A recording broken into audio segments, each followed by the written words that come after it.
Hello students, मैं अभिषेक शर्मा आप लोगों को electrical switch gear and protection के बारे में बताऊंगा। इससे पहले भी मैंने एक लेक्चर लिया है फॉल्ट एनालिसिस में, फॉल्ट के बारे में, इलेक्ट्रिकल फॉल्ट के बारे में बताया हूँ। तो आज इलेक्ट्रिकल स्विच गियर प्रोटेक्शन में उसी चैप्टर को आगे बढ़ते हैं। तो फॉल्ट्स के बारे में मैंने बता चुका हूँ आपको। फॉल्ट कितने टाइप्स के फॉल्ट होते हैं, सिमेट्रिकल, एसिमेट्रिकल फॉल्ट, ठीक है। और किस किस एक इलेक्ट्रिकल फॉल्ट होता है, मैकेनिकल फॉल्ट होता है, ठीक है ना। परमानेंट फॉल्ट है, टेम्पोररी फॉल्ट है, ठीक है। परमानेंट फॉल्ट को स्टेबल फॉल्ट भी कहते हैं। ये सब चीज़ें मैंने पहले लेक्चर में बताया है। अब इसके बाद इसी क्रम में आगे बताता हूँ जो फॉल्ट होता है, फॉल्ट के कारण, इलेक्ट्रिकल फॉल्ट के कारण क्या क्या अफेक्ट होता है। तो आगे चलते हैं, देखिए effect of fault on the system reliability and stability. System, किस सिस्टम की बात हो रही है यहाँ पे? यहाँ इलेक्ट्रिकल सिस्टम की बात हो रही है। इलेक्ट्रिकल जैसे जनरेशन होता है इलेक्ट्रिसिटी का, तो जनरेशन है, ट्रांसमिशन एंड डिस्ट्रीब्यूशन। उसके बाद जो है डिस्ट्रीब्यूशन ही में, फिर उसी डिस्ट्रीब्यूशन में आगे यूटिलाइजेशन। तो ये सब चीज एक नेटवर्क से बने हैं। कैसा नेटवर्क है? तो वो ट्रांसमिशन लाइन और डिस्ट्रीब्यूशन लाइंस का एक नेटवर्क है जो जनरेटिंग एंड से यूटिलाइजेशन तक या डिस्ट्रीब्यूशन एंड तक आपका सारा एक नेटवर्क पूरा ग्रिड से, ट्रांसमिशन लाइन ग्रिड है, उस ग्रिड से जो जुड़े हुए हैं। तो वो सिस्टम में अगर कोई फॉल्ट होता है तो वो जो नेटवर्क है उसकी रिलायबिलिटी की बात करते हैं, और स्टेबिलिटी, उसमें जो है स्विंग ना हो, स्टेबल रहे सिस्टम, फ्रिक्वेंसी इससे जो फ्रिक्वेंसी 50 हर्ट्ज है वो मेंटेन रहे, वो उसके बारे में हम लोग यहाँ उसकी बात करते हैं। तो इफेक्ट क्या पड़ता है अगर कोई शॉर्ट सर्किट हो जाता है, ठीक है। क्योंकि सिस्टम को ये नहीं पता है कि वो शॉर्ट सर्किट है कि हेवी करंट ड्रॉलेज है, ठीक है। तो ये आपको पता नहीं है कि हेवी करंट ड्रॉल हो रहा है कि शॉर्ट सर्किट है। जैसा कि हम जानते हैं सिस्टम में हेवी करंट फ्लो करना, या फिर कोई एक लाइन टूट करके आपका अर्थ पे गिर जाए, सॉलिड कांटेक्ट हो जाए, या फिर दो वायर आपस में कांटेक्ट हो जाए, जिसके कारण क्या होगा, शॉर्ट सर्किटिंग होगा। तो शॉर्ट सर्किट में क्या होता है, जहाँ शॉर्ट सर्किट होगा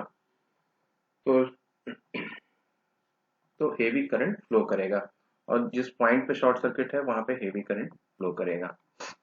तो क्या होगा, due to the occurrence of heavy short circuit fault अगर हुआ किसी तरह का, हेवी वोल्टेज ड्रॉप होगा, बहुत ज्यादा वोल्टेज ड्रॉप हो जाएगा, क्या सिस्टम में वोल्टेज ड्रॉप होने लगेगा, और फ्रिक्वेंसी भी इम्बैलेंस हो जाएगी, फ्रिक्वेंसी बहुत कम हो जाएगी, रिड्यूस हो जाएगी। That's why it's affect the power system stability.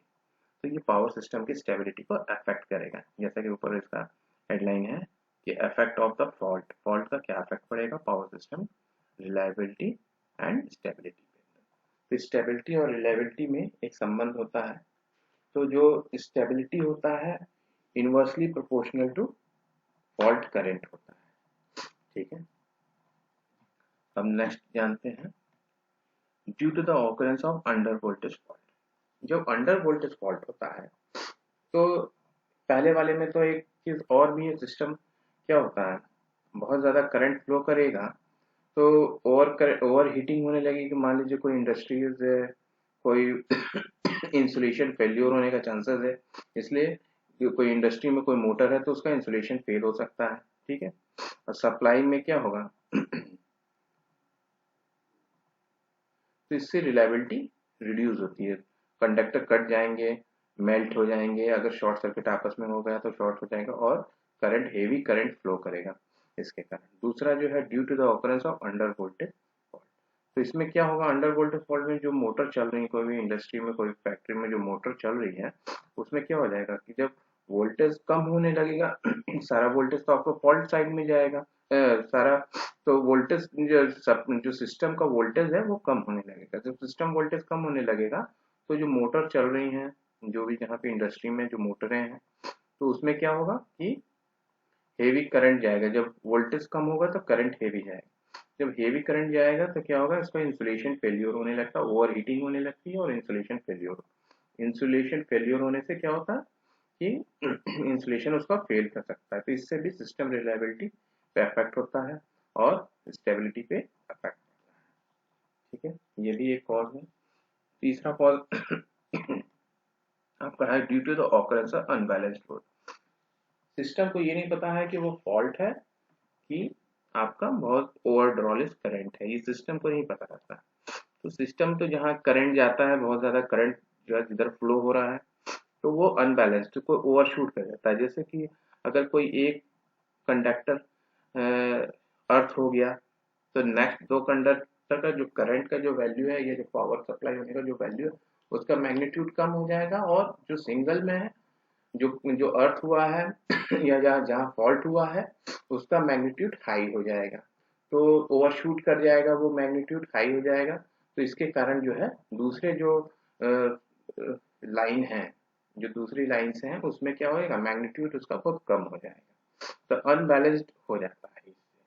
ठीक है ना, तो अनबैलेंस्ड लोड हो जाने के कारण क्या होता है, इससे भी सिस्टम पे इफेक्ट पड़ता है, तो रिलायबिलिटी पे इफेक्ट होता है।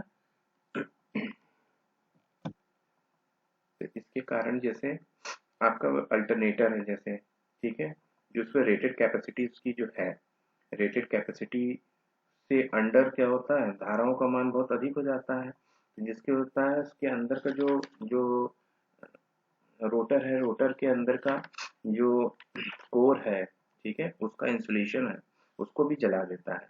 ठीक है ना, या फिर बर्न आउट कर देता है। इससे भी क्या होगा, सिस्टम के रिलायबिलिटी पे इफेक्ट पड़ेगा। अब आगे देखते हैं reverse power loss. Reverse power loss का मीन है, जैसे नेटवर्क होता है, पूरा नेटवर्क है, मैं बता रहा हूँ आपको। तो रिवर्स पावर लॉस में जैसे कि कोई नेटवर्क है, मान लीजिए कि जनरेटिंग नेटवर्क है हमारा, मान लेते हैं कि ये एक जनरेटर है, ठीक है, और ये जनरेटिंग नेटवर्क से कनेक्टेड है पावर सिस्टम में। ठीक है, अब कहीं फॉल्ट हो गया है, ये फॉल्ट आपका एफ मान लेते हैं, ये फॉल्ट है, एफ फॉल्ट यहाँ हुआ है, ये और भी नेटवर्क से जुड़े होंगे। ठीक है, ये और नेटवर्क से जुड़े होंगे।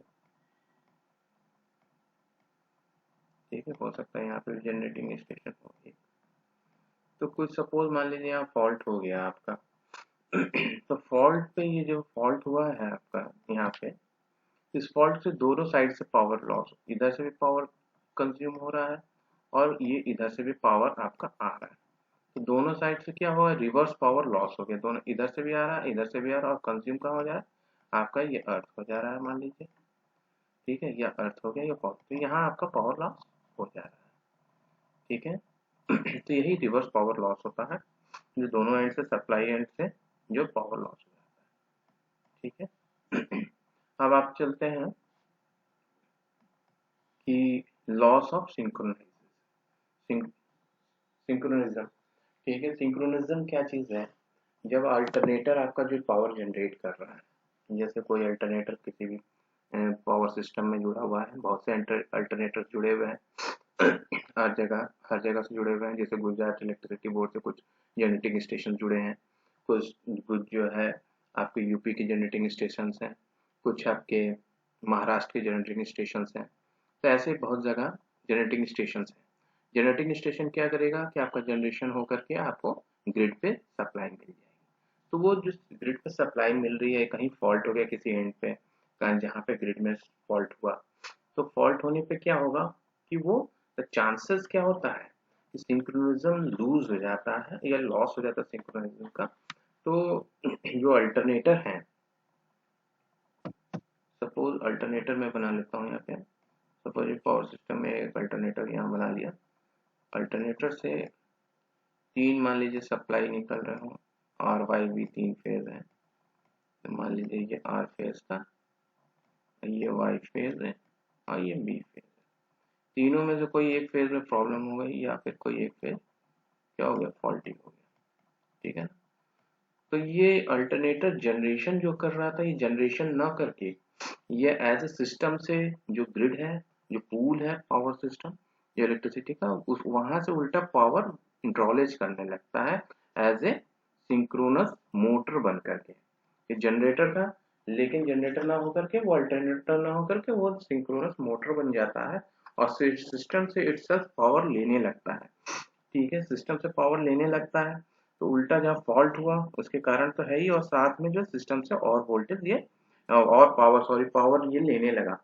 तो जिससे क्या होता था, अत्यधिक विद्युत वाहक बल उत्पत्ति हो जाती है। ठीक है, मैग्नेटिक फील्ड विफल हो जाता है, मैग्नेटिक फील्ड लूज हो जाता है, जिसके कारण क्या होता है, होने पर प्रत्यावर्तक मतलब अल्टरनेटर के विपरीत शक्ति प्रदाय होने के कारण क्षेत्र कुंडल मतलब कि जो फील्ड क्वाइल है, फील्ड क्वाइल आप आगे पढ़ेंगे, ये मशीन में आपके लेक्चर में देख लीजिएगा कि फील्ड जो क्वाइल होता है, फील्ड क्वाइल में विद्युत वाहक बल मतलब कि इलेक्ट्रोमोटिव फोर्स जो है वो क्या हो जाएगा, उसके बाद बढ़ जाता है बहुत ज्यादा, क्षेत्र बढ़ने से तो उसका इंसुलेशन फेल्योर हो जाता है। इंसुलेशन क्या हो जाता है, अंदर का फील्ड का इंसुलेशन फेल्योर हो जाता है।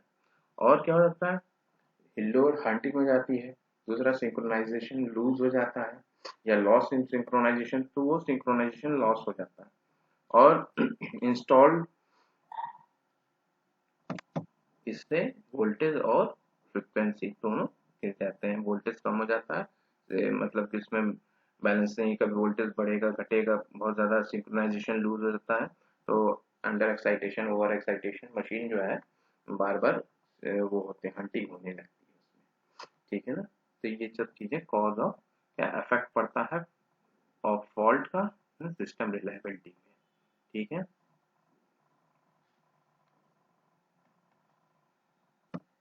तो इसके कारण जो है हमारा फॉल्ट से सिस्टम इनस्टेबल हो जाता है। तो जब सिस्टम इनस्टेबल हो जाता है तो फॉल्ट को जितना एज पॉसिबल हो, जितना फॉल्ट को जल्दी क्लियर हो जाए सिस्टम से, it is describe and necessary to disconnect, necessary disconnect to the fault section, faulty section. Faulty section क्या होना चाहिए, डिस्कनेक्ट हो जाता है, restore the normal voltage and current condition as quickly as possible.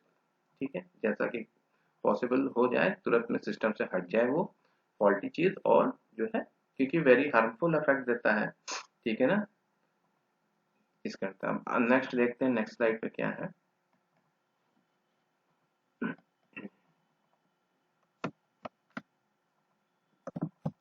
देखिए शॉर्ट सर्किट फॉल्ट क्या है, short circuit fault जैसा हम लोग जान लिए, तो अब शॉर्ट सर्किट का जो इफेक्ट पड़ता है सिस्टम रिलायबिलिटी पे वो तो ठीक है, उसके साथ शॉर्ट सर्किट फॉल्ट है क्या, जो शॉर्ट सर्किट फॉल्ट से हमारा और क्या क्या रीजन रहता है, तो फेल्योर ऑफ इंसुलेशन, जैसा कि हम लोग जाने कि इंसुलेशन फेल्योर हो जाता है, किसका इंसुलेशन, जो अल्टरनेटर है या फिर जो उससे मोटर्स जो कनेक्टेड हैं, फॉल्ट होने पर तो शॉर्ट सर्किट होने के कारण जो है the heavy current due to the short circuit excessive heating which में रिजल्ट द फायर, तो क्या हो सकता है, फायर हो सकता है, फायर रिजल्ट हो सकता है जो एक्सेसिव करंट के कारण।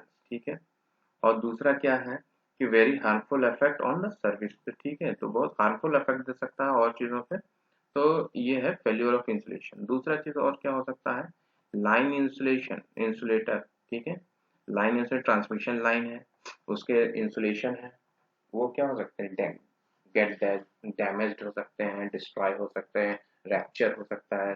तो इंसुलेटर जो है वो रैप्चर हो सकता है, इंसुलेटर लाइन में आप टॉवर्स में देखे होंगे, सस्पेंशन टाइप इंसुलेटर है, ठीक है, वी शेप इंसुलेटर है, ठीक है, स्ट्रेन टाइप इंसुलेटर है, डिस्क टाइप इंसुलेटर है, और अगर डिस्ट्रीब्यूशन लाइन में देखेंगे पिन टाइप इंसुलेटर है, और डिस्क टाइप तो है ही, कुछ जगह पिन टाइप भी है। ठीक है, तो ये सब सारे जितने भी इंसुलेटर्स हैं वो रैप्चर हो जाते हैं, जो उसकी क्वालिटी इंसुलेशन की है वो नहीं रह जाती लाइन के बीच में, और वो रैप्चर हो जाता है, क्रैक हो जाता है और डैमेज हो जाते हैं, तो ये इफेक्ट भी पड़ता है अगर जहाँ से हेवी करंट फ्लो करता है। ठीक है, इंसुलेटर भी damage.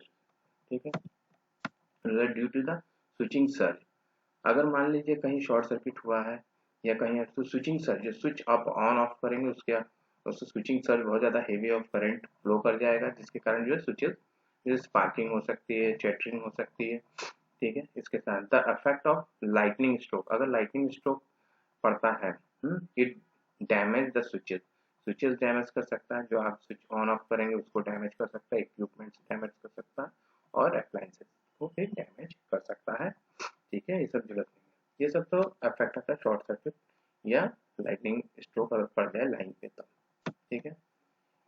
In short circuit condition the line resistance, जो लाइन रेजिस्टेंस होता है, जो ट्रांसमिशन लाइन की मैं यहाँ बात कर रहा हूँ, लाइन रेजिस्टेंस होता है, और लाइन इम्पिडेंस जो लाइन इम्पिडेंस गेट कह दीजिए इम्पिडेंस वैल्यू गेट रिड्यूस्ड, तो रिड्यूस रहता है टू वेरी लो वैल्यू। ठीक है, बहुत वैल्यू तक गिर जाता है, जिसके कारण जो causing the abnormal magnitude of current get very high, तो एबनॉर्मल करंट बहुत ज़्यादा बढ़ जाता है, तो इसी को हम लोग क्या कहते हैं, फॉल्ट करंट कहते हैं।